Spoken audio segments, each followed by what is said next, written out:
Bonsoir à toutes et à tous, heureux de vous retrouver pour la tranche info en direct sur votre antenne Canal 10 Télévision avec au programme de cette soirée Info 10, le journal local et régional qui sera suivi du jeudi anthropologie. Nous parlerons anthropologie noire avec notre expert des humanités classiques africaines Yusere Kalala Omotunde. Ce sera après la coupure pub de 19h, mais pour l'instant place au JT.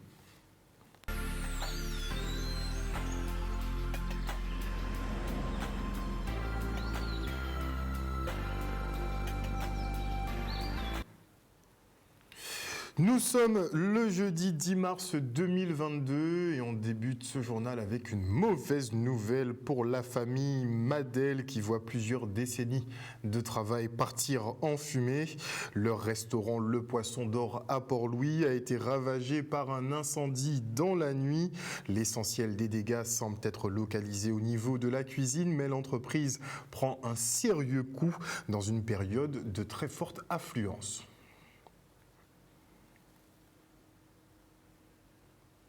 Cette organisation tente de trouver une solution pour les personnels suspendus et les grands frères incarcérés. Ça fait bientôt 2 mois d'incarcération quand même pour les grands frères. Elle dénonce l'injustice qui s'opère et demande l'ouverture d'un fonds de soutien de 5 millions d'euros à destination des familles touchées. On les écoute. En fait, c'est une conférence de presse que nous avons organisée effectivement dans une certaine urgence, mais qui a regroupé quand même pas moins de 7 organisations. Organisations politiques patriotiques guadeloupéennes pour interpeller effectivement les Guadeloupéens, mais également les élus sur la situation effectivement de 2 de nos compatriotes qui sont aujourd'hui en danger de mort. Donc il nous paraît important effectivement d'interpeller sur cette situation-là. Les organisations réunies, nous appelons effectivement à un sursaut guadeloupéen, un sursaut des élus. Nous avons des propositions à mettre en place. À l'heure actuelle, aujourd'hui, la solution ne pourra venir que de nous Guadeloupéens. En fait, aujourd'hui, nous sommes dans un constat amer, dans le constat d'une impasse. Nous traversons une crise et nous savons que ceux qui ont géré cette crise-là aujourd'hui ne sont pas en mesure de proposer une solution dans la mesure où il y a des intérêts qui vont dépasser les intérêts du Guadeloupéen. Nous avons trouvé une proposition à faire. Une proposition que nous avons envoyée dans un premier temps aux 2 présidents de collectivités, proposition que nous avons envoyée à des personnes de la société civile. Et là, nous allons nous attacher à parler de cette proposition-là et de faire en sorte que les Guadeloupéens se parlent et de ces pourparlers-là, de cette discussion entre Guadeloupéens sortira la solution guadeloupéenne, je dirais. Vous savez, je représente effectivement la famille des grands frères et je peux vous dire que nous sommes dans une situation de détresse, d'incompréhension, mais surtout de détresse, quand on a appris qu'un des grands frères est en train de faire une grève de la faim et qu'il a mis sa santé en danger et qu'il ne veut pas arrêter. Ces organisations syndicales qui ont décidé effectivement de faire ce qu'on appelle une solution guadeloupéenne. Et c'est ce souffle qu'on attendait. Parce que nous, les parents, nous savions bien que nous étions limités. Je le dis humblement. Nous ne sommes pas des syndicalistes, nous ne sommes pas des politiques. On se retrouve comme ça dans une histoire. Donc, nous avons besoin du soutien des organisations syndicales. Nous avons besoin du souffle de la population guadeloupéenne. J'appelle la population guadeloupéenne à venir nous soutenir, à venir s'intéresser à l'histoire des grands frères. Pourtant, l'histoire des grands frères, ce n'est pas seulement le problème. Il y a aussi le problème de la Guadeloupe entière. Parce que lorsqu'on apprend qu'il y a des suspendus, il y a ceux qui font la grève, il y a d'autres et d'autres, il y a des jeunes qui ont été incarcérés depuis les barrages. Donc, l'histoire ne se limite pas aux grands frères, c'est l'histoire de la population guadeloupéenne, du peuple guadeloupéen. Donc, que le peuple se lève, qu'il se mette debout et qu'il vienne crier en notre faveur justice. Qu'on le voit, qu'il bouge, mais qu'il ne reste pas dans le silence. Et donc le détenu qui opère une grève de la faim, il s'agit de Samuel Kraï. Et notez effectivement que pendant les périodes d'exaction, eh bien, il y a eu plus de 210 interpellations. Et après 26 jours sans se nourrir, Denis Delumeau met un terme à sa grève de la faim. L'état de santé de l'homme s'est bien évidemment dégradé au fil des jours et son médecin a préféré interrompre sa démarche. Et c'est un Denis Delumeau affaibli et déçu du comportement des élus locaux qui l'ont ignoré pendant tout ce temps que nous avons rencontré. Regardez.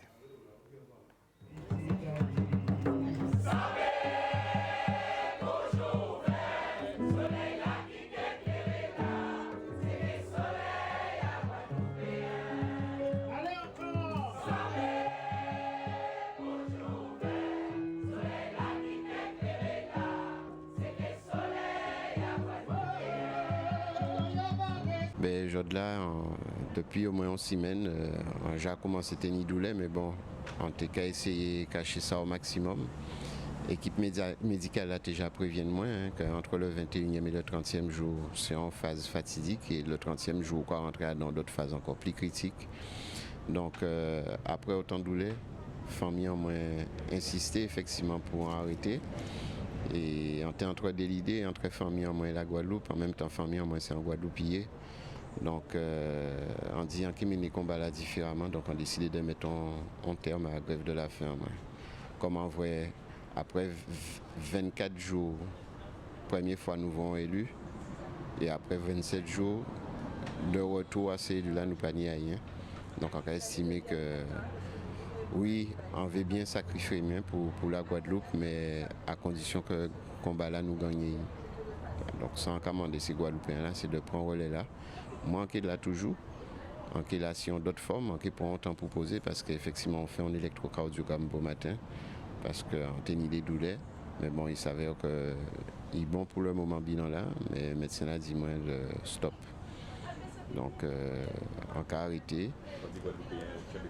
Tchembe toujours en caractère vers loi mais on parce que yo quasiment pas dit ça mais on a l'impression qu'on a laissé yo tomber et mais en qui là et en qui goumé différemment mais en qui goumé parce qu'il faut pas nous accepter cette injustice là ça qu'a fait en pays là qui nous prend l'ordre de X Y Z non mettre autant de pères et mères de familles en précarité sur le territoire de la Guadeloupe et agir avec autant d'indifférence c'est pas possible. Donc il faut que la population continue de nous soutenir comme elle le fait, mais commence à parler avec son cœur. Parce que ça ne pas plaire, on peut parler avec EA des vérités qui sont sorties. Et c'est ça que tout Guadeloupéen fait pour que justement ces élus-là, ils puissent tant voix Guadeloupéen pour retranscrire voix Guadeloupéen et non voix ailleurs.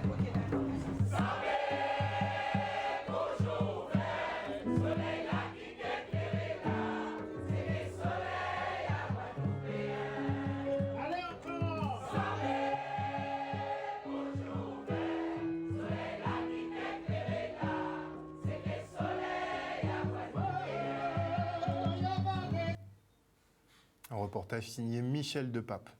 Et le collectif opposé à l'obligation vaccinale a fait irruption en pleine séance plénière au Conseil départemental ce matin. Il demande une nouvelle fois aux élus d'intercéder en faveur de la réintégration des personnels suspendus. Une mission impossible pour des politiques qui doivent se plier à la loi. On écoute Guy Losbar, président du département. Il faut déjà rappeler que nous avions une réunion préfet, région, département et le syndicat sur les questions d'eau. Et qui a été interrompu par le collectif. Ils nous ont demandé qu'on puisse les recevoir. Donc nous avons décidé qu'il puisse y avoir une délégation de 6 personnes. Après ça a été 8, 10, etc. Et ce sont les problèmes qui ont été évoqués, c'est lié à l'obligation vaccinale. On a eu à rappeler quelle était la position des élus, puisque nous avons toujours dit que nous répondons sur nos compétences. Et d'ailleurs, il y a même eu une plateforme de proposition qui a été adressée. Et sur l'obligation vaccinale, moi j'ai rappelé quel était mon positionnement et de dire qu'en tant que politique, j'ai pris mes responsabilités. Nous, au niveau donc, du département, nous n'avons pas compétence pour pouvoir dire c'est possible, c'est pas possible, mais ce sont les accompagnements. Et à ce niveau-là, nous l'avons fait.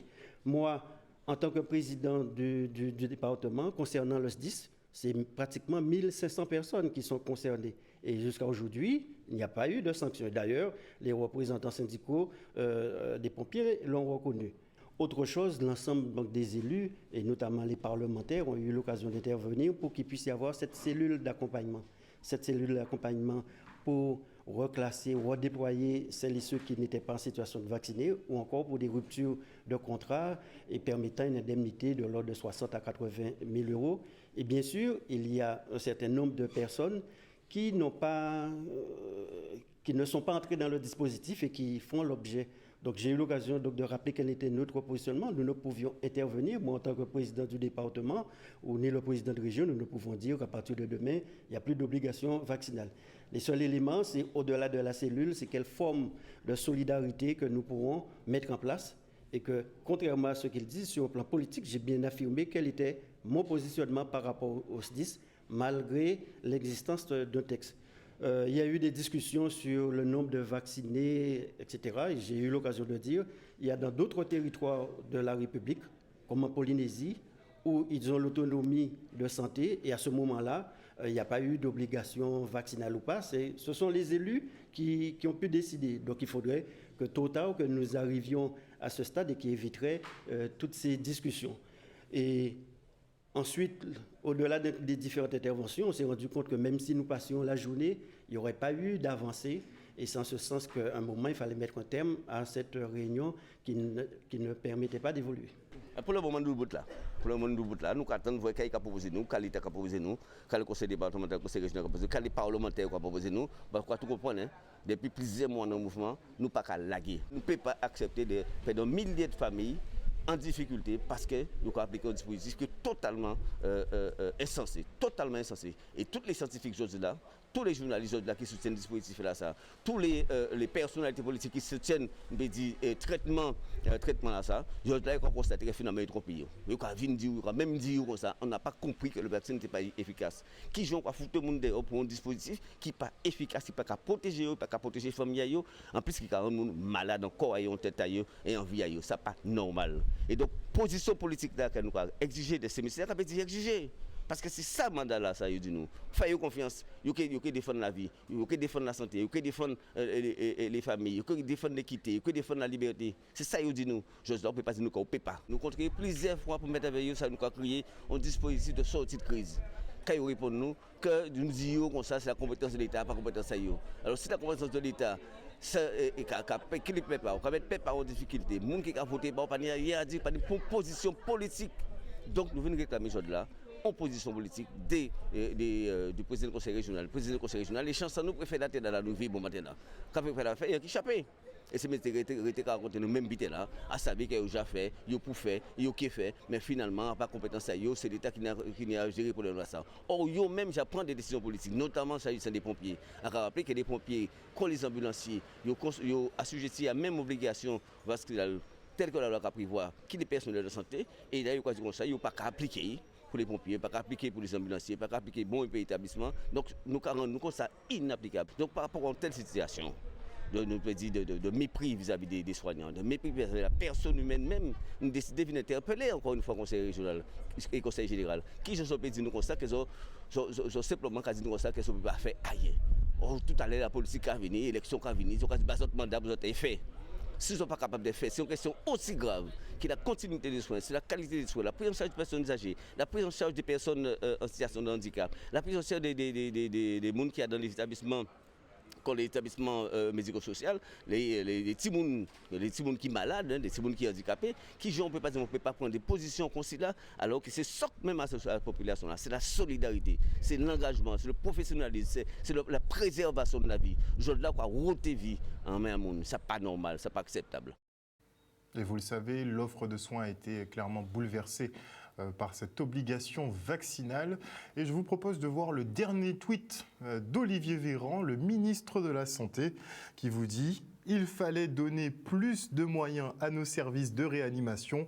Nous en prenons l'engagement ferme. 1000 lits supplémentaires, renforcement inédit des équipes médicales et soignantes. » Après avoir fermé quand même plus de 5000 lits en 2 ans. Bref. Et la région lance un appel à projet pour acquérir des connaissances sur le chlordécone. Nos sols sont contaminés pour plusieurs siècles, mais il faut quand même trouver des solutions de décontamination pour raccourcir les délais. Ne pas rester pris indéfiniment quand même. Le reportage. Alors, face à cette contamination qui doit durer des centaines d'années, nous n'avons pas d'autre choix que de lancer des appels à projets pour faire de l'acquisition de connaissances. C'est vrai qu'on s'est énormément focalisé sur la chlordécone, la molécule mère. Aujourd'hui, on sait qu'il y a des molécules dérivées et qu'elles peuvent être aussi toxiques que la molécule mère. Donc, en fait, on a besoin de données et on a besoin de voir un petit peu comment la chlordécone se désagrège au fil du temps. 95% de la population guadeloupéenne est imprégnée. Ce qu'on veut savoir, c'est que lorsqu'on est imprégné, est-ce qu'on est contaminé? Ce sont deux choses différentes. Donc, je salue pleinement cette initiative laquelle la région Guadeloupe s'inscrit pleinement dans le lancement de cet appel à projet qui est capital. Nous l'avons bien compris que l'acquisition de connaissances est fondamentale pour poser une rigueur dans le diagnostic, mais aussi pour éclairer les voies de sortie, de réparation clinique ou autre de ce scandale sanitaire. Et bien évidemment, nous prendrons toute notre part dans la formation des chercheurs, c'est important. Alors ces initiatives, bien sûr, existent depuis tantôt. Là, nous parlons du plan 4 pour la chlordécone. Nous avons déjà dans le passé accompagné des thèses de recherche. Et bien évidemment, la recherche, c'est une innovation permanente. Il faut aller plus loin. Nous avons déjà fait, nous continuerons à faire parce qu'il est important pour nous de trouver des solutions. Retour maintenant sur l'exercice Caribouève, une simulation pour nous préparer au risque des tsunamis. Chaque année, la ville de Des prend très au sérieux ce type d'événement. Le reste en images. L'objectif aujourd'hui, c'était de mesurer le temps qui se passait entre le moment où nous avons reçu l'alerte en mairie et le moment où les personnes ont été placées sur les sites refuges. Et donc ça s'est passé en moyenne entre 5 minutes et 10-11 minutes. Alerte rouge, Simalie 13971, rejoignez les hauteurs. Faire évacuer d'urgence tout le littoral vers les hauteurs. Nous avons reçu un message. Madame Lassine, vous l'avez reçu aussi? Oui, j'ai reçu Nous nous rendons au poste de commandement. Il faut qu'on lance les sirènes d'alarme.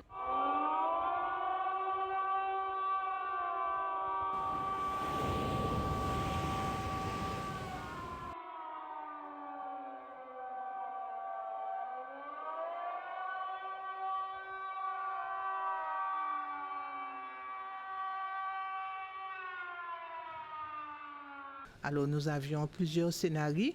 Un scénario à Grand-Anse avec des baigneurs. Parce que dès qu'il y a un tsunami, il y a l'alerte, il faut tout de suite prendre la montagne, la côte, s'éloigner de la plage. Parce qu'il y a des panneaux qui indiquent qu'en cas de tsunami, il y a des flèches à l'endroit où on doit prendre, où on doit passer, quoi. Pour le bourg, c'était le port. Donc il y avait une personne à difficulté sur son bateau. Et il y avait une classe qui était sur la plage au moment où on a déclenché l'alerte. Et le troisième site, c'était une école qui allait pratiquer une activité de jet ski sur le littoral. Et au moment de l'alerte aussi, ils devaient regagner l'école et ça a été fait en 5 minutes 32 à peu près.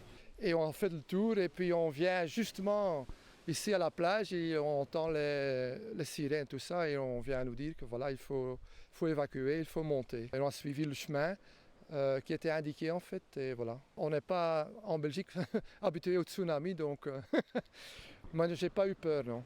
La réactivité est bien, bon, c'est vrai que c'était jusqu'à devant Saint-Domingue. Mais il faut compter à peu près 1 heure entre l'alerte et le moment où la première vague arrive. Si c'était le cas de Montserrat ou Antigua, le temps serait beaucoup plus court. Nos 3 touristes ont été sauvés. Elles se retrouvent, ces 3 bonnes dames, très gentilles, mais très embêtantes. Nous avons eu affaire à une sacrée nageuse. Et il me dit qu'il y a une alerte tsunami, mais moi j'étais récalcitrante parce que moi je vois la mer très très belle. Je me suis dit mais il raconte des bobards ce monsieur. Je voulais retourner dans l'eau, mais il a été très persuasif et puis voilà, donc je l'ai suivi. Restez en sécurité, nous vous contacterons quand tout ira mieux. Pour nous, ce type d'exercice, c'est surtout permettre à la population d'avoir des réflexes. Déjà au niveau de mes services, savoir pour prendre le commandement, le maire est là, le maire peut prendre le commandement, mais le maire n'est pas là. N'importe quel élu prend le commandement et organise justement la sécurité de l'ensemble de la population. Et chaque service dans son domaine devrait faire son travail et ça a été très bien fait ce matin. Alors, la ville de Des, tout simplement parce que c'est la seule ville en Guadeloupe qui est équipée avec des panneaux de signalisation pour les alertes tsunami, qui signalent les endroits où il y a un risque de submersion et qui signalent les itinéraires vers les zones de refuge, celles qui sont en hauteur. Je ne sais pas si vous avez remarqué, mais à Des, il y a vraiment toute la signalisation. Quand vous êtes sur le bord de plage, vous savez que vous êtes dans une zone qui peut être touchés par un tsunami, une vague de submersion, et des endroits, vous suivez les flèches et vous allez sur les zones de refuge qui vous permettent d'être au-dessus de 200 ou 300 mètres d'altitude. Moi je voulais vraiment montrer aux autres communes, on est en train de travailler avec eux, pour qu'elles rentrent dans un même plan d'équipement. Alors c'est pas juste des panneaux, hein, parce qu'il faut ensuite évidemment avoir reconnu les zones, il faut avoir fait des études pour savoir quelles étaient les zones qui étaient soumises à des vagues potentielles et celles où on était sûr, et ensuite préparer les itinéraires. Donc il y a tout un travail qui doit être organisé. On est au sein d'une mise en alerte internationale de tous les organismes, de l'UNESCO qui soutient ce projet, et des organismes qui veillent à la lutte contre justement les risques naturels liés au tsunami ou aux submersions. Donc on n'est pas les seuls, la Martinique le fait aussi, puis il y a d'autres nations qui le font. Ici on a un certain nombre de capteurs en fait, qui sont là aux États-Unis, du côté de la côte américaine, mais aussi du côté français. Donc dès qu'on a une alerte sur un séisme, eh bien, tous les capteurs se mettent en route, et puis il y a un réseau d'informations qui converge et qui vient donner l'alerte. Là, ce qui était intéressant dans l'exercice qu'on a joué, c'est que le séisme était effectivement assez loin de la Guadeloupe, mais en revanche, il créait potentiellement une vague, et donc potentiellement un tsunami. Et c'est cette partie-là qu'on a joué. Il faudrait peut-être songer à équiper les autres communes de panneaux de signalisation. Et le 10 mars, c'est une journée dédiée à la lecture au niveau national, et à la médiathèque de Saint-Claude. On organisait un quart d'heure lecture en tentant d'attirer un large public. Le reportage. Cette année, effectivement, 2022, la lecture a été déclarée en plus grande cause nationale par le Centre national du livre. Donc il était important dans toute la France déjà, mais également en Guadeloupe et à Saint-Claude, d'observer donc ce quart d'heure de lecture nationale, parce que nous sommes dotés d'une médiathèque, donc la médiathèque Bernadette Cassin-Pierrot, et il était important pour cette équipe et pour la ville de Saint-Claude de proposer donc une action à sa population. Et donc nous avons été un peu plus loin que le quart d'heure de lecture, parce que nous avons disposé un certain nombre de livres ici et là dans les services de la collectivité. Il y a le public captif, les enfants bien sûr, donc heureusement il y a quand même des parents qui viennent avec des enfants à la médiathèque, donc c'est vraiment ce public qui est pour le moment très captif, on va dire de 3 ans jusqu'à 10 ans, 10-11 ans. Après, c'est vrai que les adolescents, à partir de 13 ans, on va dire jusqu'à 16, 17, c'est vrai que c'est un petit peu plus embêtant. Voilà, donc nous, en tant que médiathèque, nous avons un rôle à mener pour justement inciter, sensibiliser ces jeunes à venir s'approprier le lieu qui est la médiathèque, hein, parce que vous savez que la médiathèque, ce n'est pas que des livres aussi. Il y a d'autres documents, des CD, des DVD, le côté aussi numérique est utilisé aussi à la médiathèque. Donc c'est nous à savoir comment aussi trouver une bonne stratégie pour attirer aussi ce public. Le CNL a communiqué sur cette action au niveau national avec son hashtag 10 mars je lis. Donc on voit également cette notion un peu de réseaux sociaux, et d'ailleurs la lecture peut également se faire en ligne. Donc ce moment effectivement de pouvoir se recentrer. De s'arrêter un moment, on court tout le temps, on a des choses à faire, c'est vrai, parfois bien définies, notre journée est des fois bien cadrée et tout, et là c'est se laisser un moment, voilà, dire tiens ce livre me plaît, pourquoi pas, ou pour les enfants, tiens, donc c'est ça, c'est inciter un peu, on ne va pas obliger non plus, c'est pas une obligation de prendre, de lire, mais c'est déjà faire connaître un peu voilà, le monde du livre. Retour maintenant sur cet hommage à Serge Tsigalinski, figure du monde aérien qui s'est éteint le 3 mars dernier à l'âge de 69 ans.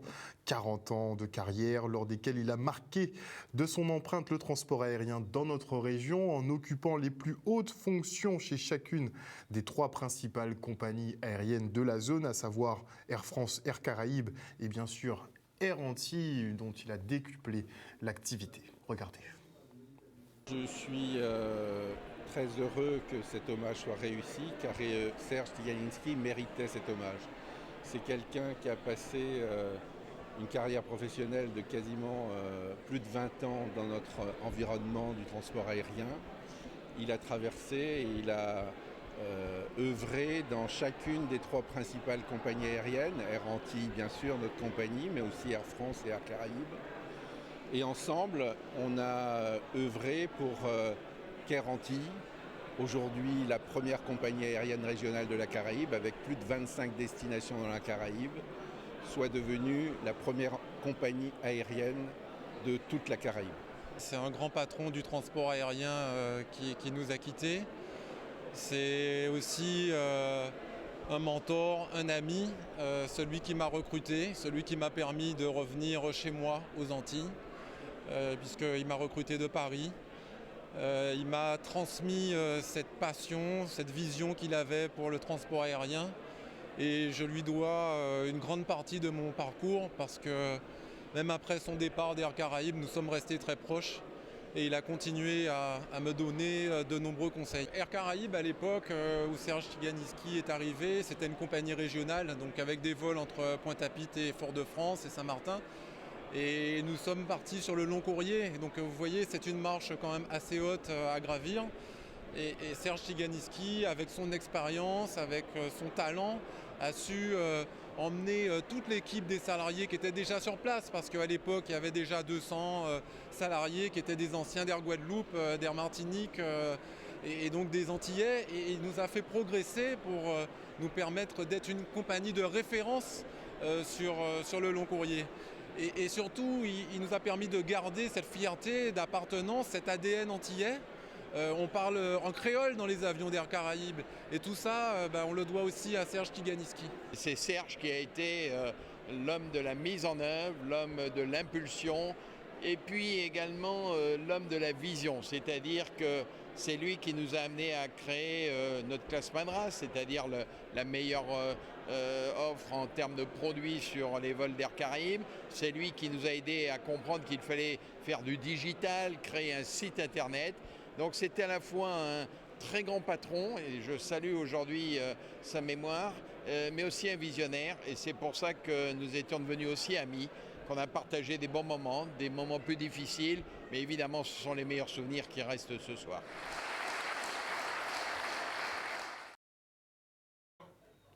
Voilà, chers téléspectateurs, nous sommes arrivés au terme de ce journal. Merci pour votre fidélité à ce programme. N'oubliez pas que sur Canal 10 Télévision, vous faites l'information que nous diffusons. Le journal local revient demain à 18h30. Passez une bonne soirée sur notre antenne. Bisous tout le monde.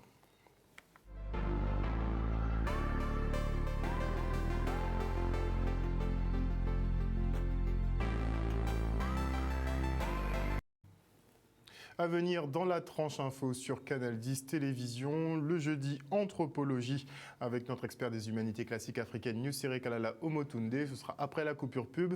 Et avant cela, jeudi, bonsoir à Marius Labissi, bonsoir à Joël Bazit, bonsoir à Lydia Luce, à Claudie Giraud-Girard, à Joël Bazit, à Maggie Delaney, bisous Maggie, bonsoir à Dominique Landry, bonsoir à qui d'autre, à Lina Wild, bonsoir à Kitoun Cyprien, bonsoir à Yeti Mamoun, bonsoir à Jimmy Kamagouva, à Léonita Céline, bonsoir à Odia Villeroy, bonsoir à Patricia de Normandie, bonsoir à qui d'autre, bonsoir à Mouton Lucide, bonsoir à toute la team des infos, je vois que vous êtes présents, vous êtes là, JL Gatti, bonsoir aussi à ce sera tout pour ce soir, tiens, pour le coup, et oui, Olivier Véran a vraiment tweeté ça, qu'ils vont recruter 1000 personnes, enfin ils vont ouvrir 1000 lits de réanimation, le plus gros recrutement, après avoir fermé 5700 lits, voire peut-être plus, en à peine 2 ans.